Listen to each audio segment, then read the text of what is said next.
Hola. Hola. Me llamo Aini. Okay. Anyway, let's start. Okay. So we know, everyone may not know what this is. It means it's condor. That's Gary. We call Gary our condor because he's always having all of us around him.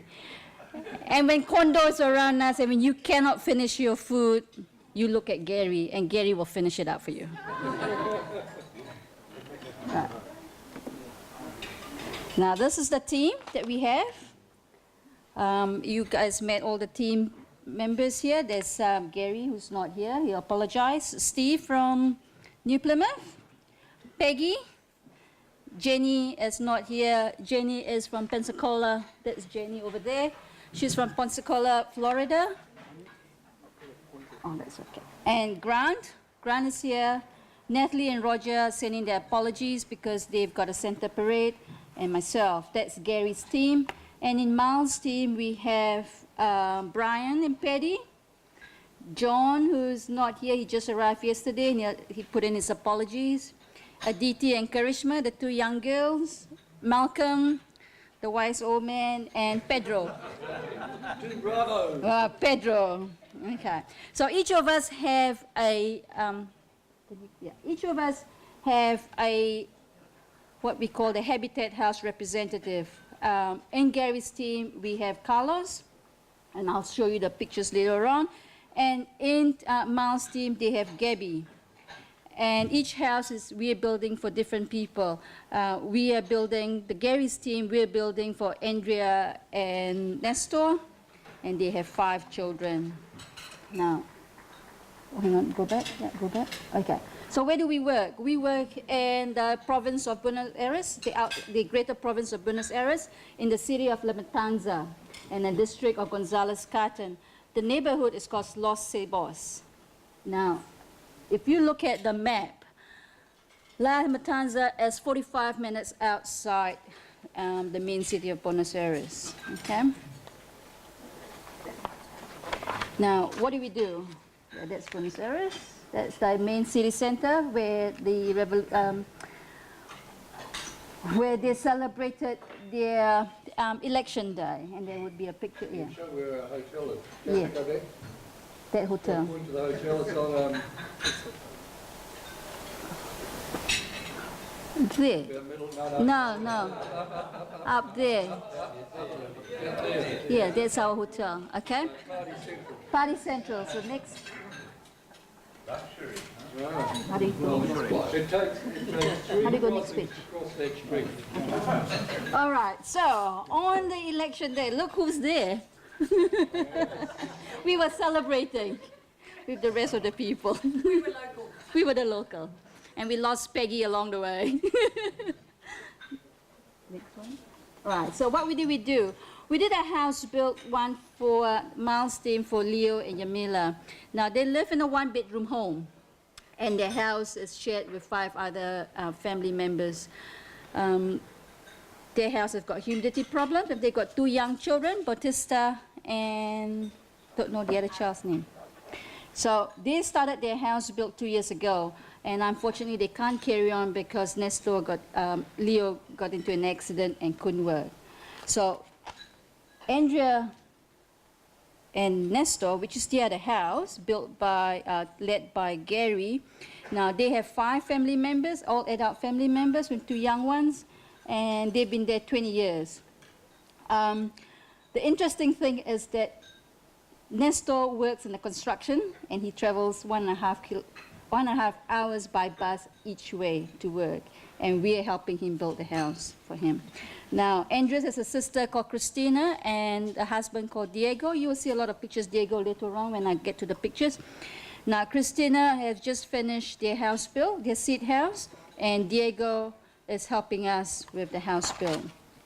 Now, so how did we all get into all this? How did Habitat Argentina help or select the family members to do their project? Firstly, they have to make sure that they are legally entitled to build on that land.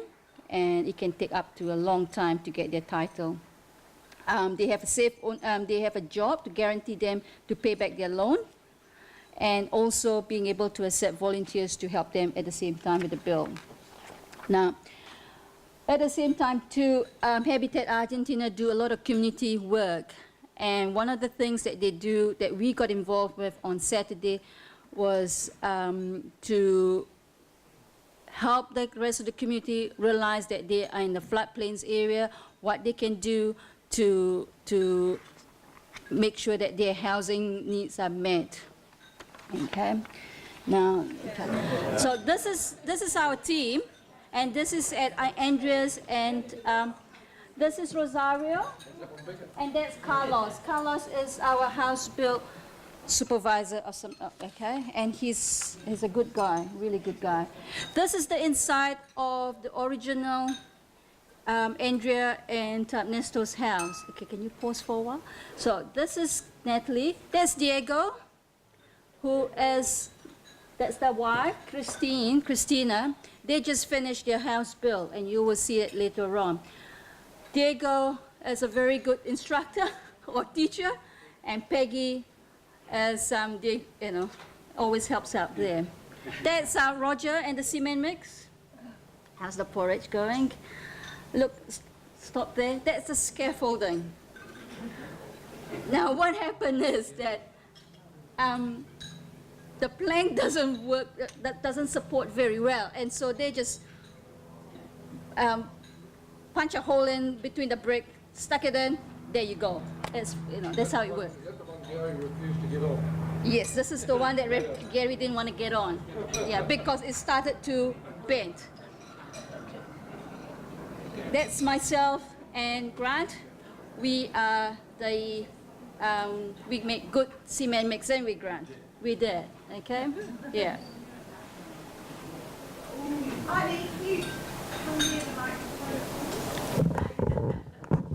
Okay, so now we are still looking at Gary's house build, okay? And that's the south side wall. Now, when we first started, we were only at the first, basically at the foundation level, right? So by the time, this is on the second day, we're up there. Yeah, we did very fast. Roger and Diego. Now, can you hold on? Now, that old gentleman, his name is Raul. He is the grandfather no, sorry, not the grandfather. He's the father of Andrea and Christina, and he's the one that basically supervises us and tells us what to do. The Argentinian front row. Yeah, that's right. And that's inside the house. That is inside of their house, and that's their bedroom over there. Okay? Yep. I thought you were reinforcing rods and there was an arm. That's not like No, that's not their house. That was a mouse. straight. Okay. Now, this is, okay, stop here. This is when we finish, okay? This is the front wall. We finish right to the top. Only Gary and Steve was at the top. The reason being there was not enough scaffolding, and it was very dodgy, to say the least, okay? They're the lightest. Yeah, there you go. Look at that. Yeah.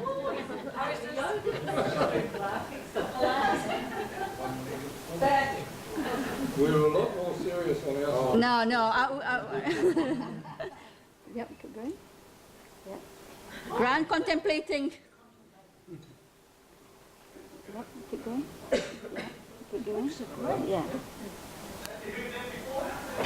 Okay, so let's stop here. This is the internal wall.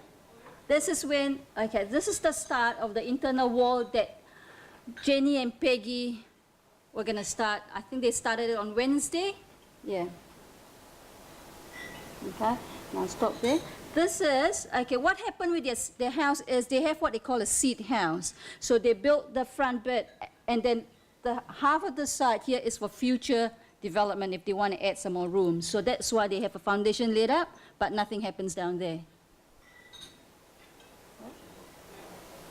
That's working. Okay. We all have made to wear safety helmets and gloves. Yeah. Right. Because the fact that Gary is up there, we all had to pass Gary the bricks. Now, our team, Gary's team, the only one that have instructions for the day. What do we have to do? Pozo, a hole. Well, okay. And how many people are required to do the hole? And then the paredes is the column. Micromanaging. Yeah. This is on the last day. 3 months. Now, this is the highlight, best part of the day. The highlight. This is me and Steve. We were coming to the end of our hole, right, our ablution hole. And we had to dig 1.5 meter deep, up to your gumboot level. When we hit the water table, we were so excited. Still inside. We are still inside the hole. I hit the room with him when he came in. I know, that's right. And we decided to do the tango in there, with Gary watching us. And when I sent me a photo, I said, I hope that's not shit. This is when we were finished and we're so happy. Now, the girls are very good at rebars, if you can tell, and Raul is teaching the girls how to do it. And so these are the girls, the rebar girls. They're really good at it, really fast. Okay? This is the neighborhood. So we got dropped off the first house built at Miles' house, and then we have to walk down 7 blocks. And this is us having a shared lunch together on a Thursday afternoon. And that's Carlos. Okay, so. Oh, here we go. Here's Mum. Mum and Batista. Part of their job Yeah. description is babysitting. Yeah, they were doing feeding, and no, it was just a lovely time. That's most probably not the best photo, to be honest. I've got a lot better. I don't know where these came from. These are the bricks. But quick, these are the bricks, and you see, there's a lot of porosity in them. So they're nice and cool in the hot weather that they get there. And they're very easy to break. Oh, I don't know where that came from. That was Peter actually took that, the great leader. And the little Kiwi flag we left behind. The bigger one we took back. But why all these here? That was me on the. And that's John. That's John. So one of our days, we were actually hijacked, one could say, by a corporate Argentinian team, and they came over and took over our house, and we were moved on to another house just next door, literally another habitat. It's actually that house there. That's the one, was it? Keep moving the photo. Yeah, I think it's that one there, and it's another habitat house. And so we worked on that all day, and we did a big job. We laid there might be some photos. We laid the floor and so forth. And that's our owner and barista. She was on site all the time. Her husband Leo was working, so he couldn't be with us. Oh, there's Leo there. He came on the last day, which was great to see him. And that's Adrian. He was the only one we had on site assisting us. He was really the sort of the clerk of works. That's Gabby. That's Gabby. He's the habitat. We've got Carlos as the habitat representative on site. They have Gabby on site to basically be the communicator from one. Yeah. Gabby also looked after the girls, but he didn't do any work, Gabby. The habitat. Right, we're going a bit quick here. You keep pressing the button. Sorry. No, I didn't. Let's go. Okay, what's that? Oh, that's the house we did the floor in here. So big day that one, and it was a little bit damp that day. Oh, go back to that one. Now, that's where we started. So our house was actually less advanced than Alpha House. So we had to do, in fact, actually that's day 2. We go back. So we had to pour some more footings and put some more columns up, and we built ours slightly different. Each house is the way they build them is dictated by the owner. Whereas Alpha House they poured the columns first, and in this house they chose to pour the columns after we'd put the block work up. There's Paddy helping. Oh, go, Paddy. So which one's that? Oh, that's most fairly advanced here. And so here they're laying the. This is the toilet. So the format of the house is at the back is a bedroom, in the middle, go back, is the toilet and bathroom, and in the front is the kitchen and dining room. And then you've got the provisions. Yes, yes, we did a lot of rebar. We're just starting the block work now. Yes, hello. Reinforcing bar. This is the steel. Yeah, so they're doing a lot of these columns. Oh yeah. And so there's Brian pouring the foundations. That was day one. There was a lot of. So we were well behind. And here's all the starters coming up. In fact, for Conrad's perspective, I did lay a complaint from a health and safety perspective. When you've got rebar coming up like that with unprotected, we got plastic bottles over the top of them, because if you fall over, they just go straight through you. So yeah, there were a few sort of health and safety issues. Oh, now this is a good one. This is the house. Right, so as I explained, the bedroom at the front, the bathroom in the middle, the lounge area here. These are, so I go back, these are the two that they'll build additionally. So 2 bedrooms, and they'll just knock a hole in the wall and build 2 bedrooms. But that's at a later stage 2. And so you go back. So you can see there, these are the 2 that we wouldn't be doing, but we built right up from here. So you can see how much we've done when you look at that photo to where we finished. We did a lot of work. And the girls, and that's how we, John? Yes? Well, they run the electrics. The thing is that there is an extension wire that goes from the main house and goes just outside, runs outside with a multi-board. What? Where do you run the... Oh no, our house wasn't that sophisticated.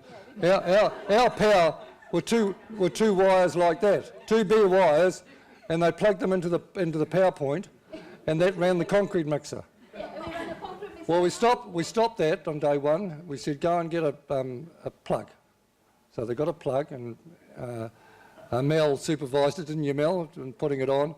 But we do stipulate that if ever I go on a habitat thing, I'll take a RCD personally with me, so that you've got a safety device. Oh, thank you, yes, yeah. Would you like another wine? No, I wasn't. Yeah. Now here's team, oh wait, go back. Yeah, Team Alpha. So that's Rosario. Rosario was our main contact for HEP. So there's Gary and I, then was Rosario at sort of head office. She came on site each day, and she stayed with us in the hotel, and she went out with us at night for dinner. So she was our sort of key link. And then go back, then you've got Gabby on the far side, and Adrian and his mate. He was lovely, actually. He was deaf and dumb. So we had a great communication with him. And Leo, and the boy. So there's 2 children, Batista and our young boy. I've just forgotten his name now. Miles, do these places have water reticulation and sewage? Yes. Yeah, well, they've got water. They've got water, actually. If you see some photos, you'll see a big tank. All the places have tanks up the sort of a header tank. Yeah. You might miss them. Yeah, no, they're flushing toilets. Yep. It's not the standard word, most probably. In the neighbourhood where we're building, there's no flushing toilet. You just fill up water on a bucket, go to the toilet, and then... That most probably is right, actually, because I didn't have to flush too. No, I didn't. Yeah. Yeah, I'd done all that before. I was prior planning. And we're back to one, right. One of the things that we get to do with the Habitat was on Saturday, we did what we call the Community Day. And it was run at Estella Soup Kitchen. And we had all the street neighborhood. I'll show you the...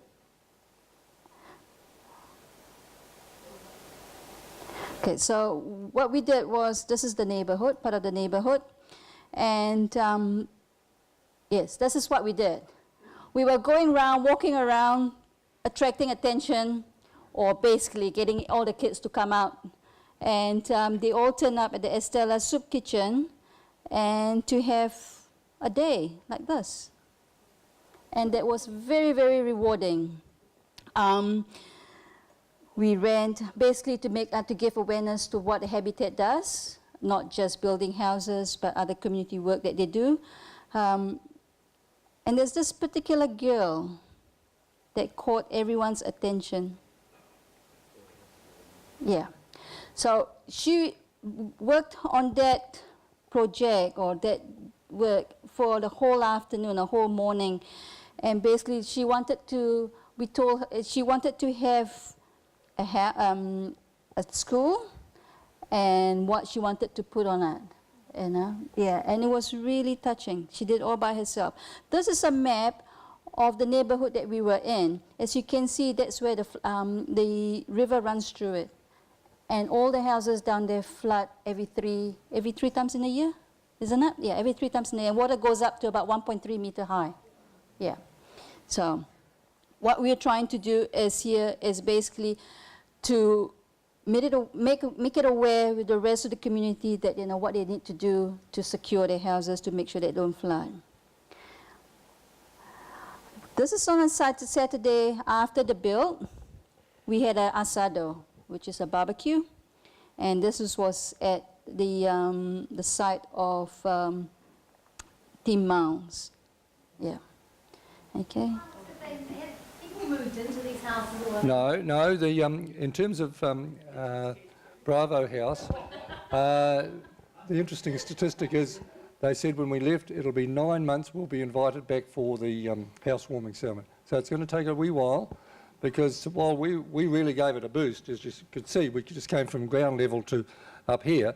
There was more block work to be done, there's roofs to go on and all the internal walls, and I'm not too sure how much other support they get. Would there be other team, Habitat teams going in, Conrad? To these houses? Yeah.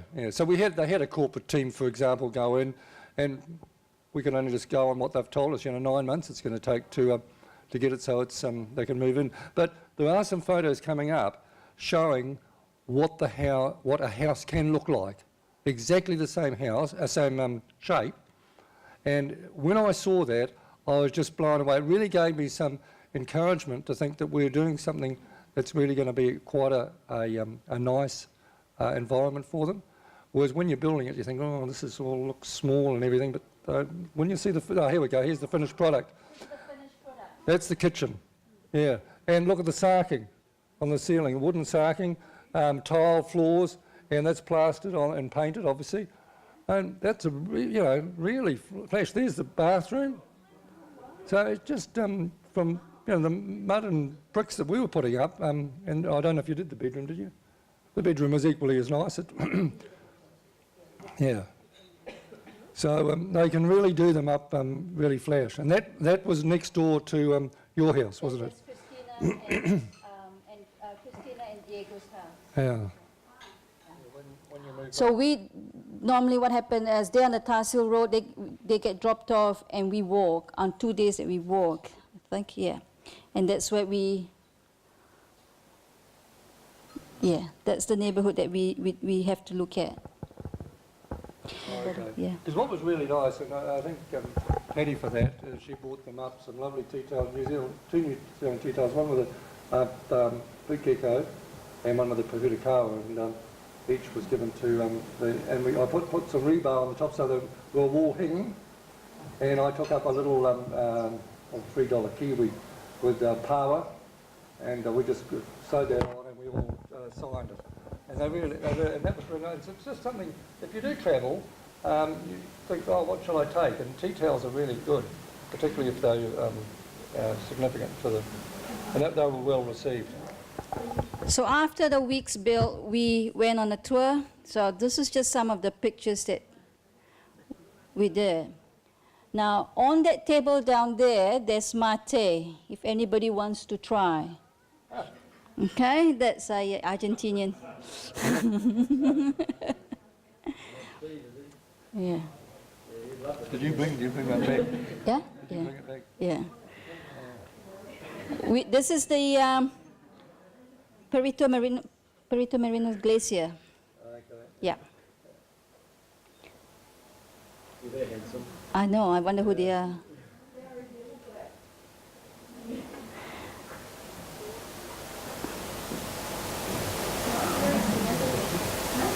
That's Condor. Yeah.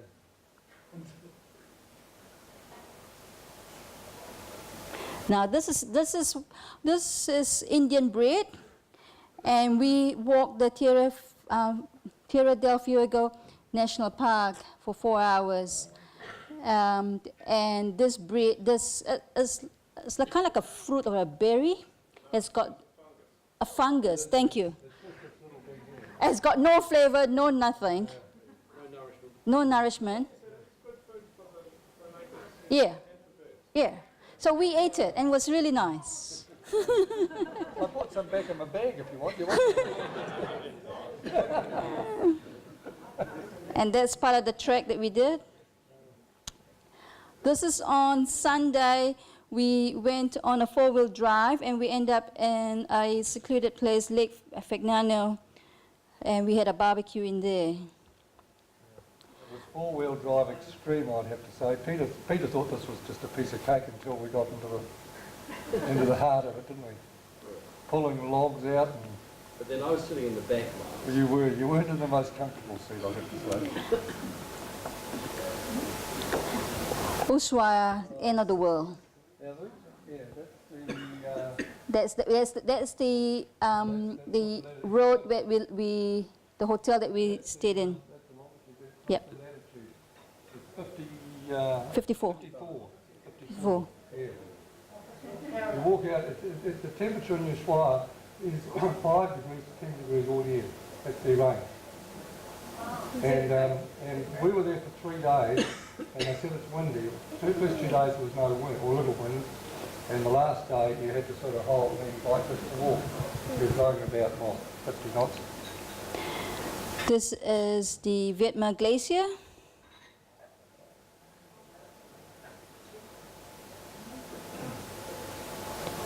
Oh, let's go back to that. That's quite significant.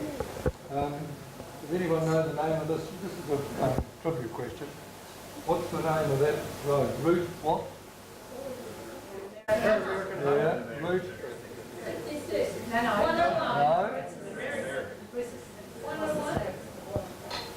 3. Very good. Three. Who said that? Me. Yeah, 3. Oh, 3. yeah, good memory. Yeah. Good tree. And so down there was busloads of people.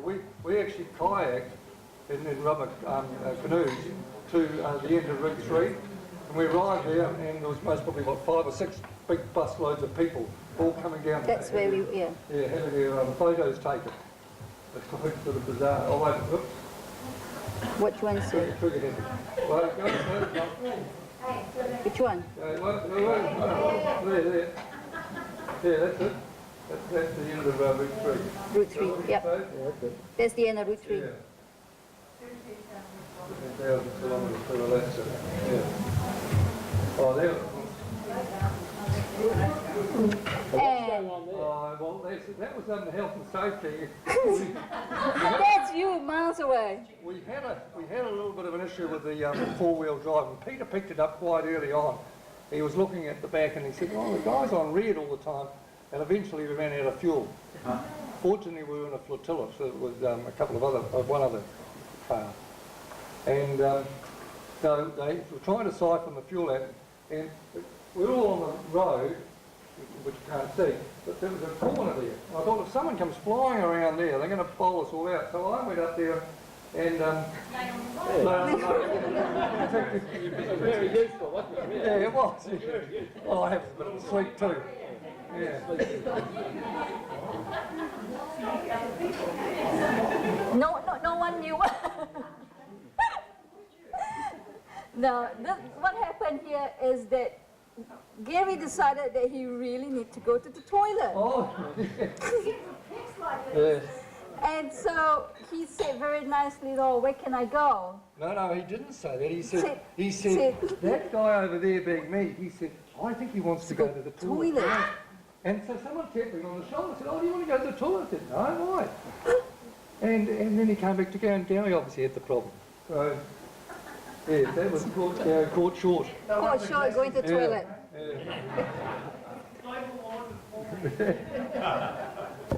But the only problem was, when we finished the glacial trek, we still had our crampons on, and all of a sudden we were given these cups with nice clear ice. Obviously not from where Gary had been. And I thought, oh, that's nice. So I started trying the ice, and it was lovely, crystal clear. Yellow off? No, it wasn't, no. And then they came along with the Tia Maria. Came along with the Tia Maria, and we had all Tia Marias. And There's a lot of photos of so I that. don't know about the health and safety, but by that stage, you know, I was a bit, probably, and I think on your glacier you had whiskey, didn't Whiskey, you? we had whiskey. Yeah, usually would have liked it. Now, I just want to end this now, and it's very humbling watching this video. It can be hilarious and humbling at the same time too. Let's keep going. Oh, In the river, having heard strong thunders in a cloudy evening, a duck predicted intense rain. To avoid damages, the duck we've got to used plug in the to reinforce speaker. the roof. No, it's maximum volume. You've got the speaker on? You haven't got the speaker plugged in, have you? Surprised and curious, he asked me, what are you doing? I am preparing my house to protect me from the intense rain that is coming. You should do the same. You are working in vain, since we only have light rains in this area. Never was as intense as you are telling me, said the rabbit, criticising what the duck was doing. To convince the rabbit, the duck made him hear a thunder that sounded in this particular moment. However, the rabbit did not change his opinion and went to his house. The duck continued with his work. Late in the night, it began to rain very strongly, and the rabbit's house was the most harmed since its roof had not been reinforced. The rain was leaking and flooding the house, as he was already suffering the consequences, tried to cover the holes on the roof with different materials. But the haze, the humidity, and the strong rain and winds made this impossible. But, how many audience did you have, Grant? Thought on the duck's warnings before the storm that went in its well-prepared house. The duck said to him, I warned you about Oh, one of those Melbeck nights. but it was not important for you, so now adapt to the consequences. Nevertheless, the rabbit insisted and managed to soften the heart of the duck who received him in his No, house. because I... We want to get to Gary. Yeah. So there's another one. Yes. That's now great. How do I make it big? Now Gary was acting what the kids, and the kids had to work out what it was. Okay, yeah, so they have to work out what Gary... So maybe we should have the volume first, and then you guys can watch it, because it's really hilarious. It's charades, though, isn't it? It's charades, yes.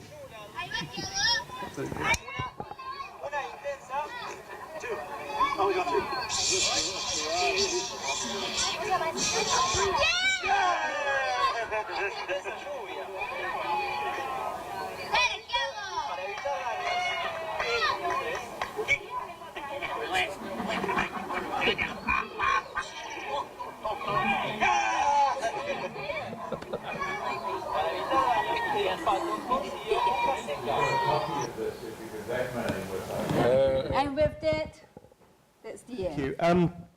I just want to say, if anyone is interested in doing a similar trip, Habitat works in 85 countries around the world. These trips happen all the time. At any one time now, there's probably about 50 of these builds going on. You don't have to go through a team through Rotary or necessarily in New Zealand. You can join a team that's happening anywhere and at any time. Our builds overseas very much do rely on people being involved from developed countries. You can see that actually in the builds that they're doing, you know, they're relatively simple construction. They don't have a huge amount of resources on the ground there. I mean, Habitat, while a global charity, is a different size in different countries. And to get themselves a momentum and a number of houses and to help people, they do rely on people coming from overseas. and providing a little bit of funding and a little bit of impetus and some wonderful stories that they can share through other corporate organisations within that country. So please keep it in mind. It essentially is a holiday with a huge difference. And that difference is not just about the effect that you're going to have on a family directly. It's actually all the memories that you're going to take home from that experience. And it was wonderful just seeing how the team greeted each other.